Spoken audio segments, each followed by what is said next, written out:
Hello বন্ধুরা, আসসালামু আলাইকুম। কি অবস্থা সবার? কেমন আছো তোমরা সবাই? আমি আল্লাহর রহমতে তোমাদের দোয়ায় অনেক ভালো আছি।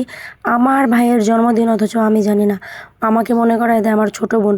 তো ভাইয়ের জন্মদিন সারপ্রাইজ না দিলে হয়? রাত করে বের হয়ে গেলাম কেক খোঁজার উদ্দেশ্যে। কেক পাবো কি পাবো না তাও জানি না। ছুটলাম যে খুঁজে আনি কেক আছে কি নাই।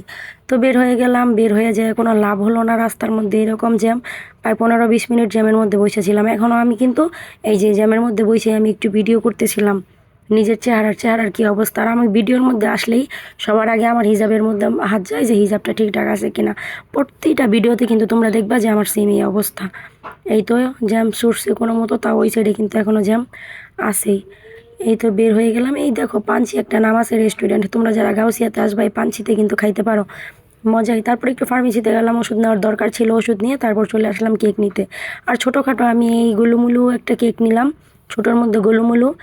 নেওয়ার পর ভাইয়াটার এই নামটাও কিন্তু আমি লিখছি হ্যাপি বার্থডে, মানে আমার ভাইয়ের নাম মৃদুল, ওইটা আমি লিখছি। তারপর এই যে পিছেটারে বললাম যে কেকটা প্যাকেট করে দাও সুন্দর করে। ও বলতেছে আপু আপনি তো ভিডিও করেন, একটু আমাকে একটু ভিডিওর মধ্যে নেবেন। পরে আমি বললাম নিব না কেন, অবশ্যই নিব। তারপর ও দেখো কি সুন্দর করে একটা হাসি দিছে। পরে বলতেছে, আমি বলতেছি যে তুমি কি আমার ভিডিও দেখো? পরে বলতেছে যে আপু আমার মোবাইলটা চুরি হয়ে গেছে, জানেন এই কারণে দেখতে পারি না, তবে খুব শীঘ্রই একটা মোবাইল নিব। পরে বলতেছে যে দেখেন আমাদের এখানে কি সুন্দর সুন্দর কেক আছে, কেকগুলো দেখেন। আর আমি কেকটা কিন্তু নিছি ঢাকা সুইটস থেকে। আমি যত প্রকার মিষ্টি খাই বা কিনি আমরা সব সময় ঢাকা সুইটস থেকে কিনি, আর ওদের কেকও খুবই ভালো। আর কেকটা কিন্তু মানে যেই দিন কিনলাম ওই দিনের ছিল, খুবই সফট ছিল আর ভালো ছিল। এই তো বাসায় চলে আসতেছি, আসার পথে শামসু মামার ঝালমুড়ি খাবো না তা কী করে হয়? যারা বলতাতে থাকো বা গাউসিয়াতে থাকো তারা কিন্তু শামসু মামাকে খুব ভালো মতো চিনো। ওনার ঝালমুড়ি এত মজা, গাউসিয়ার মধ্যে বেস্ট একটা ঝালমুড়ি আমার কাছে ভালো লাগে। আর আমি তো সচরাচর দেখি ওনার কাছে অনেক ভিড় থাকে। মামার ঝালমুড়ির বিশেষত্ব হচ্ছে মামা সবসময় কালো জিরা দিয়ে ঝালমুড়ি বানায় দেয়। আর কালো জিরা তো অবশ্যই ঠান্ডার জন্য খুবই উপকারী। আমার যেহেতু ঠান্ডা, এই কারণে আমি কালো জিরার ঝালমুড়িটা আমি বেশি খাই। এই তো মামা কি সুন্দর করে ঝালমুড়ি বানাই দিতেছিল। আর মরিচ মামাকে বলতে হয় না, আমরা যেহেতু প্রচুর ঝাল খাই, ক্লাস 9 থেকে 8 থেকে মামার ঝালমুড়ি খাই। তো এখন মানে বিয়ে হয়ে গেছে, 6-7 বছর হয়ে গেছে, কত বছর ধরে মামার সাথে সংযুক্ত আছি আমরা, মানে আমি।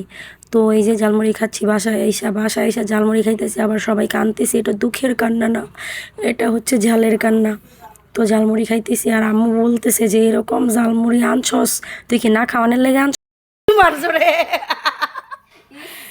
মা, আয়ো আজকে দিনে আও বাবাই মাই কই মা, মা কাইটা লাইছি হ্যাপি বার্থডে ক, ইস কি গো হ্যাপি বার্থডে টু। খাও একটা গান আছে না, হ্যাপি বার্থডে টু ইউ গো, খাও আগে মুখ খোলা এটা গো